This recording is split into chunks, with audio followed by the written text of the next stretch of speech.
हमारे यहाँ का महोत्सव उद्घाटन करते हैं, बोलते हैं हमने शुरू करा दिया। हमारे यहाँ का ग्रिड उद्घाटन करते हैं, बोलते हैं हमने शुरू करा दिया।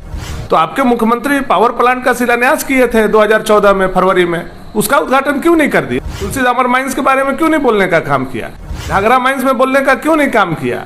क्या यह बात सही नहीं है कि रमजान के महीना के चलते इनके जो जिला अध्यक्ष हैं तनवीर आलम, उनके कहने पर आपने कैंसिल कर दिया बंसीधर महोत्सव को? बंसीधर भगवान को आपने अपमानित करने का काम किया। बंसीधर के सामने प्रसाद का थाली लगा करके, तारीख दे करके कि 8 और 9 तारीख को आपको भोज लगाएंगे, भोग कराएंगे, और आपने उस थाली को छीनने का काम किया।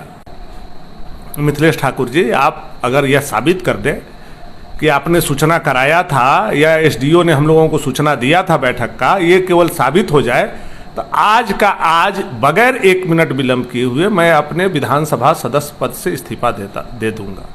और अगर आप साबित नहीं कर पाए तो आस्था के केंद्र के मंच पर चढ़ करके आपने जो झूठ पूरे लोगों के बीच में बोला है, नैतिकता के आधार पर आपको भी इस्तीफा दे देना चाहिए। बंसीधर महोत्सव के दौरान मंत्री जी ने आप पर आरोप लगाया कि आपको सूचना मिलने के बाद भी आप वहाँ नहीं पहुँचे।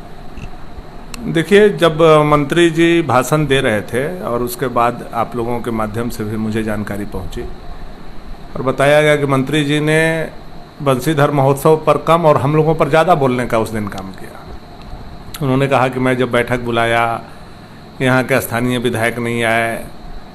मैं उनको फिर से एक बार चुनौती देता हूँ कि मंत्री जी जो बैठक बंसीधर एसडीओ के यहाँ किए थे, उसकी सूचना किससे भेजवाए? मंत्री जी यह स्पष्ट करें।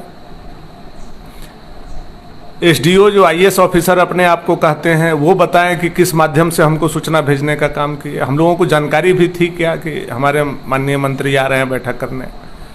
जबकि मैं उस दिन उपस्थित हो सकता था, मैं क्षेत्र में ही था, बावजूद हम लोगों को किसी भी तरह का न सांसद को न विधायक को जानकारी दी गई। मैं उनको चुनौती के साथ इस बात को कहता हूँ कि आप आस्था के मंच पर चढ़ करके और जो झूठ बोलने का काम किया है, मिथिलेश ठाकुर जी, आप अगर यह साबित कर दें कि आपने सूचना कराया था या एसडीओ ने हम लोगों को सूचना दिया था बैठक का, ये केवल साबित हो जाए तो आज का आज बगैर 1 मिनट विलंब किए हुए मैं अपने विधानसभा सदस्य पद से इस्तीफा दे दूंगा।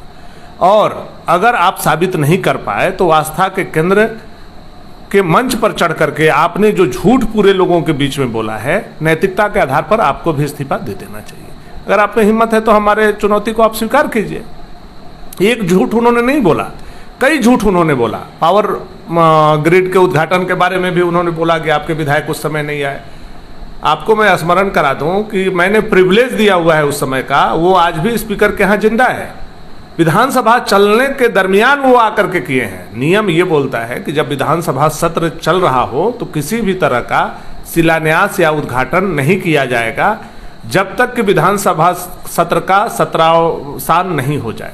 विधानसभा सत्र के बीच में बगैर बताए हमसे आप हेलीकॉप्टर से आकर के हमारे क्षेत्र में उद्घाटन करके चले गए। मैं आपको चुनौती देता हूं कि आप हमारे घर में आकर के एक ग्रिड का उद्घाटन करके गए और यह बताया कि हमने ग्रिड बनवा दिया। मैं फिर आपसे चुनौती आपको देता हूं कि आप में अगर मंत्री हैं, इतने ताकतवर मंत्री हैं, तो इसी तरह का ग्रिड अपने विधानसभा में बना करके उद्घाटन कीजिए ना। 3 साल तो मौका मिला आपको। हमारे यहाँ का महोत्सव उद्घाटन करते हैं, बोलते हैं हमने शुरू करा दिया। हमारे यहाँ का ग्रिड उद्घाटन करते हैं, बोलते हैं हमने शुरू करा दिया। तो आपके मुख्यमंत्री पावर प्लांट का शिलान्यास किए थे 2014 में फरवरी में, उसका उद्घाटन क्यों नहीं कर दिए? उसके बारे में क्यों नहीं 2 शब्द बोलने का उन्होंने काम किया? तुलसीदामर माइंस के बारे में क्यों नहीं बोलने का काम किया? घाघरा माइंस में बोलने का क्यों नहीं काम किया? केवल और केवल विरोधी पर मंच का उपयोग किया गया, महोत्सव के लिए नहीं, विरोधी पर कटाक्ष करने के लिए। और राजनीतिक मंच बनाने का काम मिथिलेश ठाकुर जी ने और हेमंत सोरेन जी ने किया है।